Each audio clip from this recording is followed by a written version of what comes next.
Perusahaan energi raksasa Amerika mati, kantor akuntan terbesar di dunia jatuh. Assalamualaikum warahmatullahi wabarakatuh. Topik yang akan kita bahas kali ini adalah bisnis sukses itu butuh pengawasan.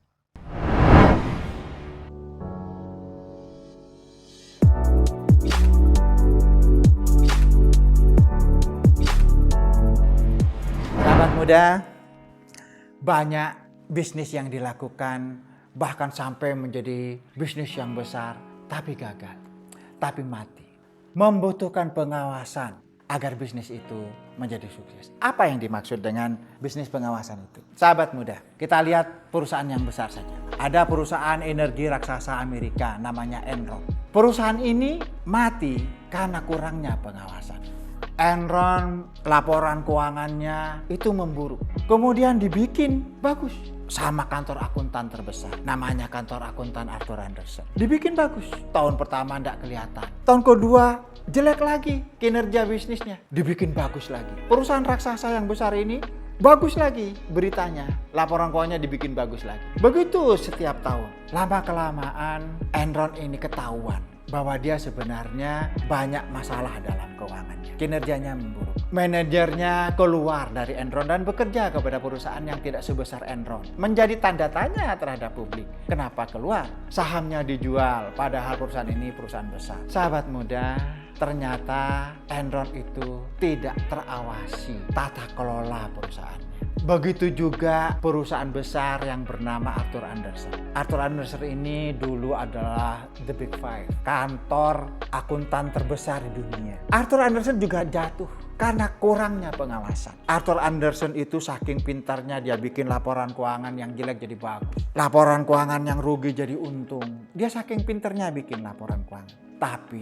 namanya kesalahan tanpa pengawasan yang baik, akhirnya jatuh juga. Arthur Andersen jatuh, Enron jatuh. Dalam bisnis itu ada asimetri informasi. Ada informasi yang tidak seimbang antara pengelola bisnis dengan pemilik. Nah, karena ada informasi yang tidak seimbang inilah, maka seorang pengelola bisnis memanfaatkan menjadi tidak baik. Ada semacam moral jahat, moral hazard yang dilakukan oleh agen, yang dilakukan oleh pengelola bisnis sehingga menjadi tidak baik. Solusinya adalah pengawasan. Perlu adanya pengawasan terhadap pengelolaan ini. Bentuknya bisa macam-macam. Bisa dibuat komite audit, komite pemeriksa. Komite pemeriksa ini miliknya pemilik, harus di bawah pemilik perusahaan. Pengelola diperiksa oleh pemilik. Bisa juga berupa komisaris independen. Bisa juga ada kepemilikan saham oleh manajerial. Bisa juga pengawasan itu dibuat melalui kepemilikan oleh institusi lain. Agar apa?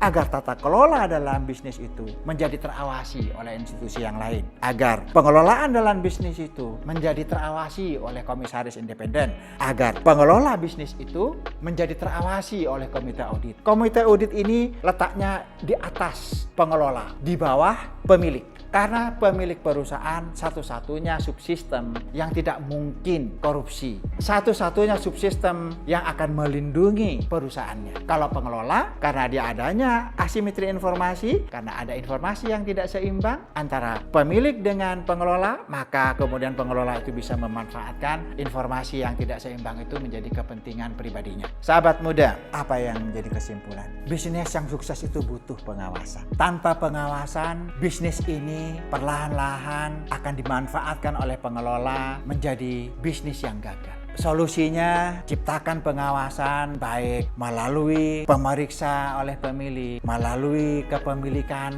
saham oleh manajer, bisa juga kepemilikan saham oleh institusi agar terawasi tata kelola terhadap perusahaan ini. Sahabat muda, semoga bermanfaat. Salam untuk Indonesia.